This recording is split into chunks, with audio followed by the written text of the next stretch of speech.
అన్నమయ్య జిల్లా రాజంపేటలో 19వ రోజు అంగన్వాడీల సమ్మె కొనసాగుతోంది. అంగన్వాడీల సమ్మెకు మద్దతుగా భారతీయ చైతన్య యాత్ర పార్టీ నాయకుడు ఆకుల నరసయ్య సంఘీభావం తెలిపారు.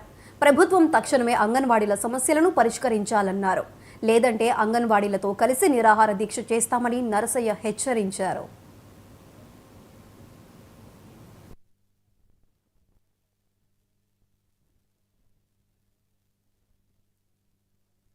నడిబొడ్డు నుంచి అంగన్వాడీ టీచర్లు అలాగే ఆయామ్మలు వాళ్ళందరి తరఫున మా బీసీవై పార్టీ తరఫు నుంచి వాళ్ళకి మద్దతు ప్రకటించడానికి ఇక్కడ వచ్చాము.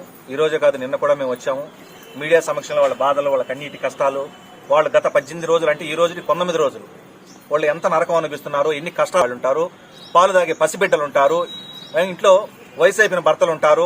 అయిపోగానే ఇంటికెళ్లి వాళ్ళకు సేవ చేస్తారు. వీళ్ళందరి కన్నీటి గోడను పన్నపోతు మీద వాన కూర్చున్నట్టు ఈ ప్రభుత్వం ఇంట్లో ఆడకూతు లేకపోతే ఆ ఇల్లు ఎంత ఇబ్బందిగా ఉంటుందో, ఎన్ని కష్టాలు ఉంటాయో మనకు తెలుసు. అలాంటిది ఈ రోజున 19 రోజులుగా ఇక్కడ ఉన్నటువంటి మహిళలందరూ కూడా ఎంతమంది చూడండి, దాదాపు 350 మంది పైచులకు ఈ రోజున మహిళలందరూ కూడా ఇక్కడ 19 రోజులుగా నిరాహార దీక్ష చేస్తున్నా కూడా ఇక్కడ ఉన్నటువంటి ఎమ్మెల్యే కావచ్చు, ఇక్కడ ఈ రాష్ట్ర సీఎం కావచ్చు, ప్రభుత్వ అధికారులు కావచ్చు, ఎవరు కూడా నిమ్మక నీరెత్తినట్లు కూర్చోవడం చాలా సిగ్గుచేటు.